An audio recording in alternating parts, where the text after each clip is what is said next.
झारखंड के चर्चित tender commission घोटाला मामले में ईडी की कार्रवाई लगातार जारी है। बुधवार को जांच एजेंसी ने कोकर के अयोध्यापुरी रोड नंबर 1 निवासी त्रिवेणी ठाकुर और रातू रोड के लक्ष्मी नगर निवासी एक ठेकेदार की यहां छापेमारी की। ईडी ने करीब 3 घंटे तक दोनों ही ठिकानों पर छापेमारी की और यहां से कुछ दस्तावेज और मोबाइल जब्त किए गए हैं, जिसकी जांच की जा रही है। वहीं इस मामले में ग्रामीण विकास मंत्री आलमगीर आलम से ईडी ने पूछताछ की और उनकी रिमांड आज खत्म होगी। आज एक बार फिर से आलमगीर आलम को पीएमएलए की अदालत में पेश किया जाएगा। तो वहीं दूसरी तरफ ग्रामीण विकास विभाग के पूर्व सचिव मनीष रंजन को 3 जून को ईडी ने पूछताछ के लिए बुलाया है।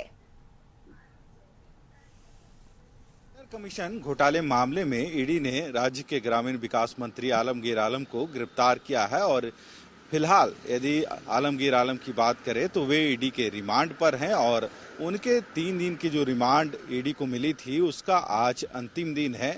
यानी आज जो रिमांड की अवधि है समाप्त हो रही है। यही वजह है कि आज आलमगीर आलम को ईडी के अधिकारी कोर्ट में प्रोड्यूस करेंगे। इस वक्त हम ईडी दफ्तर के बाहर खड़े हैं और आपको बतलाना चाहेंगे कि ईडी इस मामले को लेकर ग्रामीण विकास मंत्री को गिरफ्तार की है और इनसे पहले लगभग 11 दिनों तक पूछताछ हुई थी, जिसके बाद एक बार फिर से 3 दिनों का रिमांड लेकर ईडी आलमगीर आलम से इसी ईडी दफ्तर में पूछताछ कर रही है। हालांकि कई ऐसे सवाल है जिसका जवाब ईडी चाह रही है और यही वजह है कि लगातार उनसे रिमांड पर लेके पूछताछ किया जा रहा है। अब तक यदि इस पूरे प्रकरण को देखा जाए तो इस पूरे प्रकरण में उनके जो पीएस है संजीव लाल जहांगीर आलम की भी गिरफ्तारी हुई है। हालांकि जो आईएएस अधिकारी हैं मनीष रंजन, उनको भी ईडी ने तलब किया था और एक दिन लगभग 8 से 9 घंटे उनसे भी पूछताछ हुई है। हालांकि जो मनीष रंजन है आईएएस अधिकारी, उनको एक बार फिर से ईडी ने 3 जून को सम्मन जारी कर पूछताछ के लिए बुलाया है। देखना होगा इस प्रकरण में कहीं ना कहीं कई लोग शामिल है और यही वजह है कि उन तक पहुंचने के लिए ईडी लगातार प्रयास कर रही है और आलमगीर आलम और मनीष रंजन को आमने सामने बैठाकर भी उनसे पूछताछ हुई थी, पर जो जवाब या फिर जिन प्रश्नों का जवाब ईडी चाह रही थी उन प्रश्नों का जवाब अब तक नहीं मिला है। यही वजह है कि लगातार ईडी इस मामले में पूछताछ आलमगीर आलम से कर रही है। वहीं कल भी इस बाबत 2 लोगों के यहाँ ईडी की रेड पड़ी थी और कई ऐसे अहम दस्तावेज थे जो ईडी वहां से निकाल कर ले गई है। हालांकि ईडी के इस जांच का दायरा प्रत्येक दिन बढ़ता जा रहा है और इस टेंडर कमीशन घोटाले मामले में जितने लोग शामिल हैं और जिनकी इस पूरे प्रकरण में संलिप्तता है उन तक ईडी पहुंचने के लिए लगातार पूछताछ कर रही है। अपने सहयोगी सुनील स्वासी के साथ संदीप, कशिश न्यूज, रांची।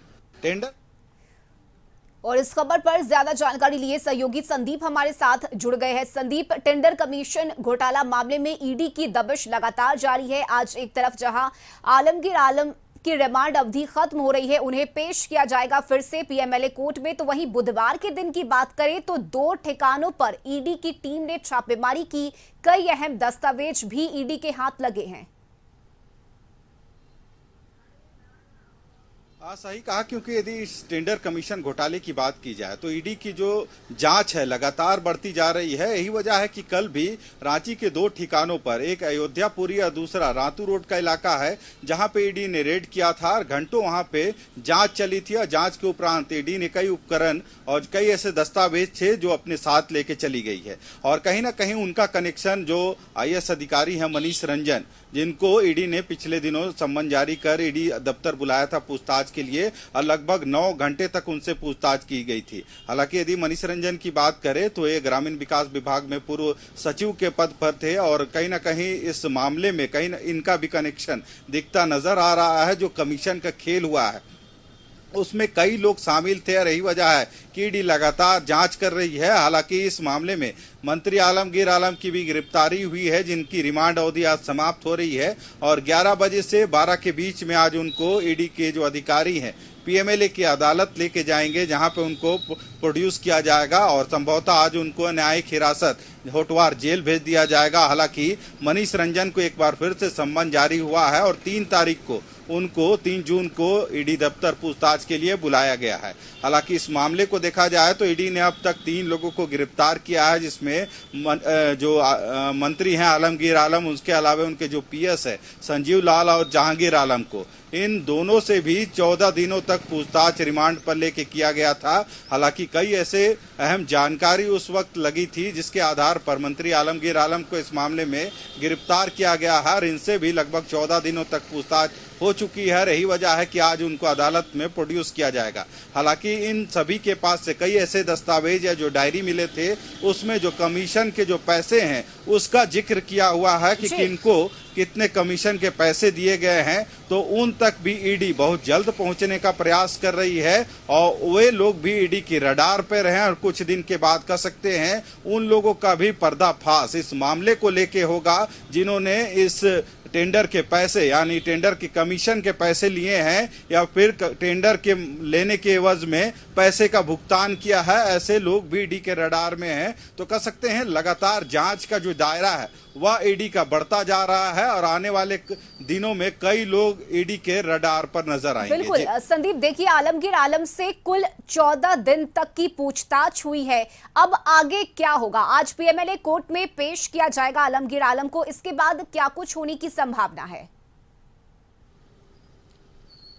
जी, अधिक से अधिक यदि अदालत से जो रिमांड की अवधि होती है 14 दिनों तक की होती है। यही वजह है कि आज 14 दिन उनके रिमांड की अवधि समाप्त हो रही है, जिसके बाद उनको न्यायिक हिरासत यानी होटवार जेल भेज दिया जाएगा। और यदि इसके बाद भी ईडी को लगता है कि उनसे आगे की पूछताछ के लिए रिमांड लिया जा सके तो वे कोर्ट में आवेदन कर सकते हैं। पर आज होटवार जेल मंत्री आलमगीर आलम को जाना होगा, यानी न्यायिक हिरासत पे आज पीसी के बाद उनको जाना होगा, क्योंकि 14 दिनों तक ही जो अदालत से जो रिमांड की अवधि होती है वह मिलती है और उनका 14 दिन का जो अवधि है वह समाप्त हो रहा है। पर कहीं ना कहीं इस मामले को लेकर ईडी लगातार उन लोगों तक पहुंचने की कोशिश कर रही है जिसकी संलिप्तता इस मामले में है, जिन्होंने टेंडर के लिए या तो पैसे दिए हैं या फिर जो टेंडर मिल गया है तो उसके बाद जो कमीशन के जो पैसे हैं वो इन लोगों तक पहुंचाने का काम किया है। हालांकि कई रडार ईडी के जो रडार है उस पे कई ऐसे लोग हैं जिसमें कई सफेद पोश भी आ सकते हैं। हालांकि देखना होगा आने वाले दिनों में ईडी की जो जांच है किन किन लोगों तक पहुंचती है। देखिए, और सबसे बड़ा सवाल ये है कि आखिर पैसे का स्रोत क्या है, कहां से पैसे लाए जाते थे, किन किन लोगों के पास ट्रांसफर किए जाते थे, ये सबसे बड़ा सवाल है। तो क्या इस पूछताछ में इन बातों का खुलासा हो पाया है? आधिकारिक तौर पर क्या कुछ जानकारी मिल पा रही है ईडी के इस पूछताछ से? जी, ईडी की यदि पूछताछ की बात करें, चाहे उन्होंने मंत्री आलमगीर से पूछताछ की है, संजीव लाल से हुआ है, जहांगीर आलम और जो आईएएस अधिकारी हैं मनीष रंजन, जो पूर्व में ग्रामीण विकास विभाग के सचिव भी रहे हैं। और यही वजह है कि जो डायरी में अंकित है कि किसको कितने पैसे टेंडर कमीशन के रूप में दिया गया है और किन से पैसे टेंडर कमीशन के रूप में लिया गया है, तो उन सभी चीजों को ईडी ने देखा है। रही वजह है कि मनीष रंजन और आलमगीर को भी आमने सामने बैठाया गया था और उनसे कई सवाल किए गए थे जिसका माकूल जवाब इनके माध्यम से नहीं मिला है। यही वजह है कि लगातार ईडी के अधिकारी हैं रिमांड पर लेके मंत्री आलमगीर आलम से पूछताछ कर रहे हैं ताकि उनके सवालों का जवाब मिल सके। हालांकि देखा जाए तो सबका कनेक्शन कहीं ना कहीं एक दूसरे से जुड़ता नजर आ रहा है। यही वजह है कि लगातार ईडी इन लोगों से पूछताछ कर रही है और कई ऐसे शख्स हैं जो ईडी के रडार पे हैं जिन पे छापेमारी कर उनके यहाँ भी ईडी पड़ताल कर रही है कि आखिर उनके माध्यम से कितने पैसे वहां पहुंचे हैं या फिर उनका क्या रोल रहा है इस पूरे कैश कांड या फिर कह सकते हैं टेंडर कमीशन घोटाले में।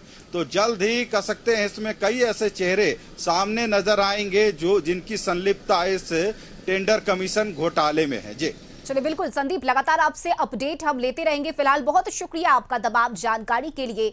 तो 14 दिन की लंबी पूछताछ के बाद आज एक बार फिर से मंत्री आलमगीर आलम को पीएमएलए कोर्ट में पेश किया जाएगा, जिसके बाद संभावना इस बात की बन रही है कि आलमगीर आलम को होटवार जेल में भेजा जाएगा।